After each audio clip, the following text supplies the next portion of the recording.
Listen, I've been investing every single weekday now for over 1,000 days straight. Not for content, not for some perfect back test that I want to run. It's just because I want to know what happens if I actually commit to this. I'm not going to be skipping anything, no meme stocks, no buying the dip based off of TikTok hype. It's just boring automated buys day after day now for almost 3 years. And what I learned, it wasn't something that I expected. It was better and it was way more honest. Now, here's the truth. I didn't start this 1,000-day streak because I'm some genius. I don't have a perfect investing plan. I started it because I was just tired of overthinking everything. I'd been investing for years, but not with any real rhythm behind it. You know, I'd buy when I had extra money or when the market was looking good, or after I watched a bunch of people on YouTube say, hey, this is the time, you got to jump in. I mean, honestly, it was kind of like financial improv there for a while, and it wasn't really working for me. So I decided to stop trying to be super clever with these things and just be consistent. Every weekday, money would go in, period, no matter what. Now,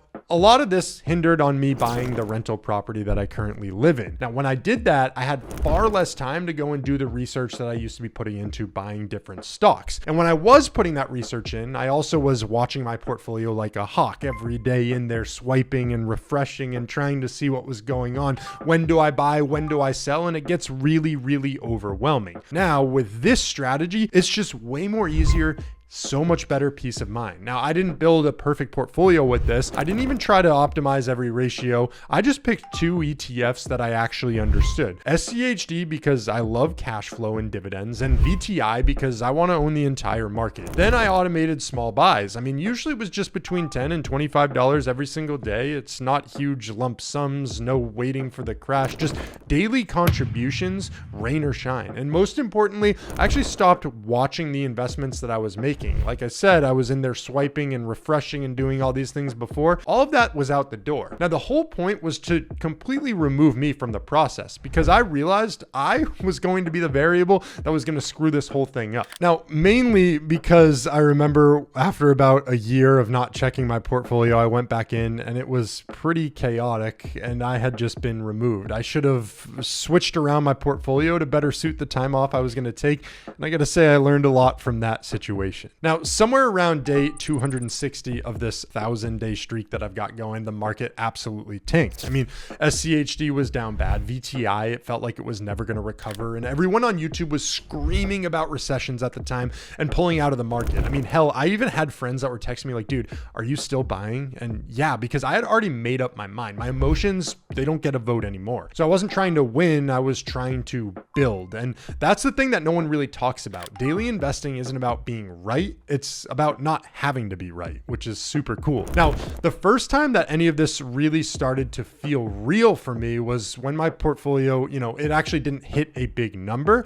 It was when I received some dividend payouts that were covering different bills that I had. Now, if you know me, I rent out one of the units that I live in the same building, and it pretty much covers my rent payment, which is just amazing to think about because my expenses can be really, really low. Now, my goal as an investor is to have my passive income completely cover all of my living expenses. And ding, ding, ding, because of the low living expenses that I do have, it doesn't take quite as much money as it would for somebody else. So this is when it started feeling real for me. I was getting enough money to cover things like my internet bill, my phone plan, and groceries, and random things that really add up over time. But every single time I had dividends that would cover one of those payments, it was like stepping up a staircase on my way towards financial freedom. Now, I remember staring at those payments like, wait, I didn't have to do anything this month and I'm still getting paid. And that's honestly when the shift happened for me. It wasn't just about growing my net worth anymore. It was about building systems that are going to keep working even when I don't work. That's when I stopped caring as much about the daily market moves that were going on. I had proof that this little boring machine I was building was actually going to work. Now I want to talk about what this 1,000 days of daily investing really taught me. First, it's that automation, it isn't lazy. Although I do think that I'm a more lazy investor now, it's defensive. I automate because I don't trust future me to make good choices when I'm tired or distracted. I already lived through that before. Now, investing is just like brushing your teeth. If it requires motivation, well, honestly, I think you're probably doing it wrong. It should be automatic and unsexy. Now, some of my most profitable buys happened on days that I felt extremely sick about the market. Days that I probably wouldn't have invested with the old strategy that I had. Now, the goal isn't to beat the market with this. The goal is to own it for long enough to let it work for you. You don't need confidence, you need commitment. Most people wait until they feel ready, but if you're serious about building wealth, you need to act before the confidence shows up. Now, I gotta admit, the first $1,000 that you get, it feels like it takes forever. And then one day you blink and you're like, wait, this thing is paying me $300 in dividends a quarter? I don't really care about my net worth as much anymore. I care about what my money does without me. And that's the new metric that I'm sort of, measuring myself on. And the peace of mind, it's worth way more than the performance on some of this stuff. I sleep better now, and that's the real flex. Now, if I had to start again from scratch, I wouldn't try to build the perfect portfolio. I'd honestly pick some of the stuff that you know the best. What do you believe in? For me personally, SCHD, VTI, I'd automate these daily buys, $5, $10,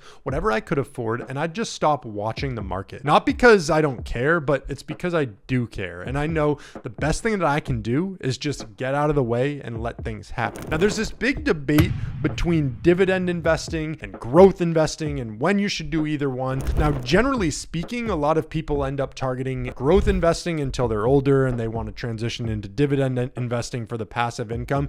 To me, it's whatever is going to get you more interested in the market. Now, I kind of split my portfolio because I love building the dividend snowball, and it just helps me stay on track, and it gives me that small amount of dopamine that really keeps me true to investing and going back into the market. Now, you don't have to agree with that. You don't have to do that style. That's just what I prefer. And so after 10 years of investing and 1,000 days of daily investing, here's what I can tell you. You're not going to always feel motivated under every situation to go and invest, but you can always be consistent. And consistency is going to beat a lot of this market timing and everything that goes on in the long run. Now, if you want to see how this strategy is panning out, I actually created a video that is comparing the results of it right here. Go ahead and check out this video next. Thank you for making it this far. If you did enjoy the content, make sure you leave it a like. Appreciate it. Have a great day.